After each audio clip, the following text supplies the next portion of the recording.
একটা কথা মনে রাখবেন, হয়তো আগের থেকেই আমাদের বাপ মাও না নানি দাদা দাদি অনেকেই 27 তারিখে জাগছে, কিন্তু এটা সম্ভব হইতে পারে না।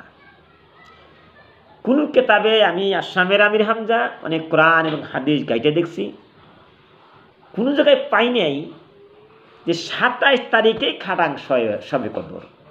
এটা কোনো দিন নেভা আর কেতেও না হয়, কোনোদিন হইতে পারে না। আমার নবী কি কইছে, নবীর কথা বিশেষ করতে হবে।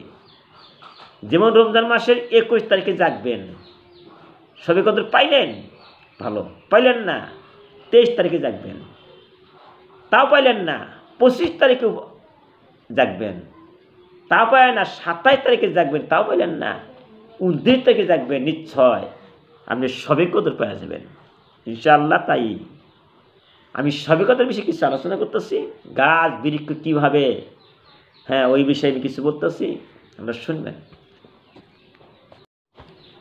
আসসালামু আলাইকুম ওয়া রাহমাতুল্লাহি ওয়া বারাকাতুহু। আমার সম্মানীয় ভাইয়েরা এবং মায়েরা, সবে কদর রাত্রে কিভাবে গাছ গাছরা বৃক্ষ হাইলা হাইলা সেজদা করে আল্লাহকে, ওই বিষয় দেখতে পারবেন। আমি কটা গাছের দেয়া নমুনা বুঝাইতেছি। তাই সবে কদর কীভাবে গাছ বৃক্ষ সেজদা করে সেই কিছু নমুনা, কিছু মানে লক্ষণ আমি দেখাইব ইনশাআল্লাহ।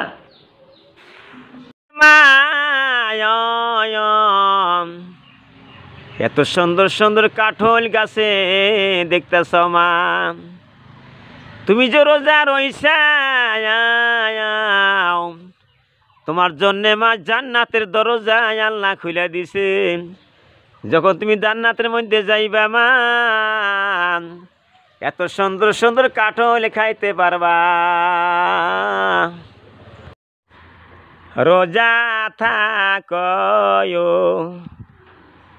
রোজা থাক, রোজা তো রোজা থাক মায়েরা, রোজা রাহবা দুলে আল্লাহ জান্নাতি করিবি দান। আয়েশা বলতাছে, ইয়া রাসূলুল্লাহ, ইয়া রাসূলুল্লাহ, সোনা নবী গো সাল্লাল্লাহু আলাইহি ওয়াসাল্লাম, ইয়া রাসূলুল্লাহ, যদি সত্যিকারই সবে কদর পাওয়া যায়, ওই সময় আমরা কি দোয়া করব গো নবী, বিশ্বর নবী? আমার নবী বলল, আয়েশা রে, যে সবে কদর পাওয়া যাও, এমন সুন্দর দোয়া আছে রে আয়েশা, তুমি দোয়া করবা ওই সবে কদর রাইতে, আল্লাহুম্মা ইন্নাকা আফুবুন তুহিব্বুল আফওয়া ফাফু আন্নি। আয়েশা রে,